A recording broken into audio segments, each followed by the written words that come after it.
I've lived in Canada for nearly my entire life and have witnessed many people come and go. However, over the past 5 years, I've observed a significant number of individuals returning to their home countries. Is Canada no longer the appealing destination it once was? Perhaps it's not, and these are my personal opinion based on what I've seen and experienced over the last 4 decades. Number 1. Cost of living. In the early 1990s, housing was much more affordable. The average home price in Canada was significantly lower, and rental rates were more manageable relative to the average income. Now, housing prices have skyrocketed, particularly in major cities like Toronto, Vancouver, and Montreal. The average cost of a home has increased several-fold, and rental prices have also surged, making it more challenging for individuals and families to find affordable housing.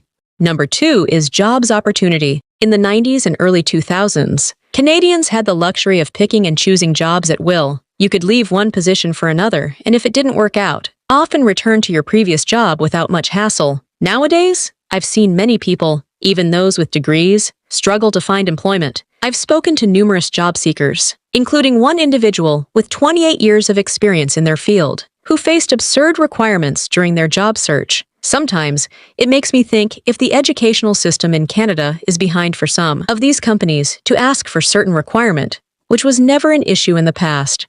Number 3. Safety and security. Canada in the 1990s was generally considered a safe and secure country. Crime rates were relatively low, and violent crime was rare. Communities were tight-knit, and there was a strong sense of trust among residents. The police force was effective, and public confidence in law enforcement was high. Overall, Canadians felt secure in their day-to-day lives, with few concerns about personal safety.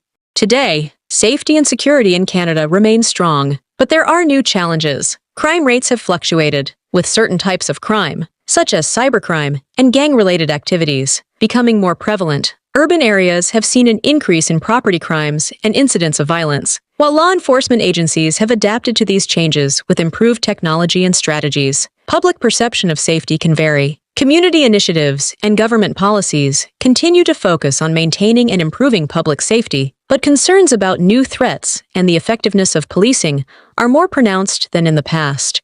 Number 4. Education. Today, the cost of education in Canada has risen substantially. Tuition fees have increased significantly, placing a greater financial burden on students and their families. The cost of textbooks, technology, and other educational materials has also escalated. As a result, students are accumulating higher levels of debt through student loans. While financial aid and scholarship programs are still available, they often fall short of covering the full cost of education. Despite these challenges, public confidence in the quality of Canadian education remains strong, though concerns about affordability and accessibility are more pronounced.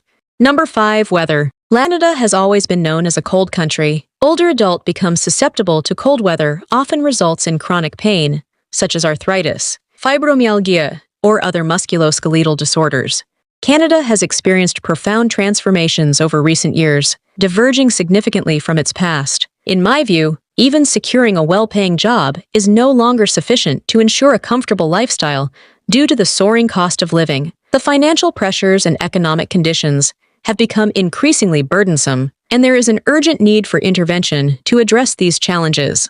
If you're currently in a stable position with a reliable job and some financial savings, it may be wise to consider staying where you are for now. Relocating to Canada might not be the most prudent decision at this moment, particularly if you're already facing financial difficulties. The country is grappling with a range of economic issues, including high living expenses, stagnant employment rates, and exorbitant housing costs, all of which contribute to a challenging environment for new residents. The Canadian economy is currently under significant strain, and it feels as though it is operating at a reduced capacity. This situation impacts not just the cost of living, but also the overall quality of life for residents. I hope you liked this video, but if there is a topic that you would like me to discuss, please leave a comment below.